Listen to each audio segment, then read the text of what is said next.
आज का episode TV serial तुम से तुम तक में भावनाओं, टकराव और बड़े फैसलों से भरा हुआ है।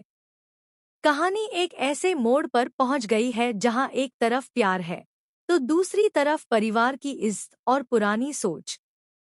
सबसे बड़ा सवाल था, क्या गोपाल अनु और आर्या की शादी के लिए हाँ कहेगा? और अगर हाँ, तो किस कीमत पर?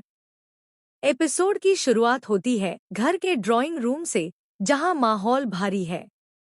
अनु की आंखों में डर और उम्मीद दोनों हैं। आर्या शांत दिखने की कोशिश कर रहा है, लेकिन उसके दिल की धड़कन तेज है। घर के बड़े, रिश्तेदार और परिवार के सदस्य सब एक जगह बैठे हैं। सबकी निगाहें सिर्फ एक व्यक्ति पर टिकी हैं, गोपाल पर। गोपाल का चेहरा सख्त है। उसकी आंखों में नाराजगी साफ दिख रही है। वह अब तक इस रिश्ते के खिलाफ था। उसे लगता था कि आर्या उसकी बेटी अनु के लायक नहीं है। उसके मन में कई सवाल थे। क्या आर्या सच में अनु को खुश रख पाएगा?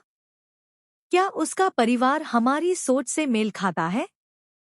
और सबसे बड़ी बात, क्या यह प्यार सच्चा है या बस एक जिद? अनु हिम्मत करके अपने पिता के सामने खड़ी होती है। उसकी आवाज कांप रही है, लेकिन उसके शब्द साफ हैं।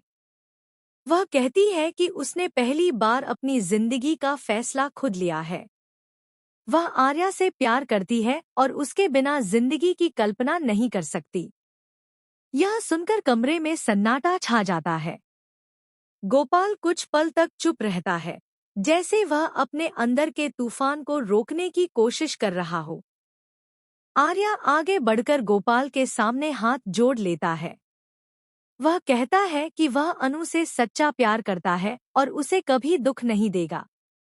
वह वादा करता है कि वह अपनी पूरी जिंदगी अनु की खुशियों के लिए समर्पित कर देगा। उसकी आंखों में सच्चाई झलकती है, लेकिन क्या यह सच्चाई गोपाल के दिल को छू पाएगी? इतने में घर की बड़ी बुजुर्ग सदस्य बोल उठती हैं। वे गोपाल को समझाती हैं कि समय बदल चुका है। आज के बच्चों को अपने फैसले लेने का अधिकार है। अगर प्यार सच्चा है तो उसे मौका देना चाहिए। उनकी बातों का असर धीरे धीरे गोपाल के चेहरे पर दिखने लगता है। लेकिन तभी एक नया मोड़ आता है। परिवार का एक सदस्य अचानक आर्या के अतीत की एक बात उठा देता है। वह बताता है कि कुछ साल पहले आर्या के परिवार पर आर्थिक संकट आया था और उस समय उन्होंने कुछ ऐसे फैसले लिए थे जिन पर सवाल उठे थे। यह सुनते ही गोपाल का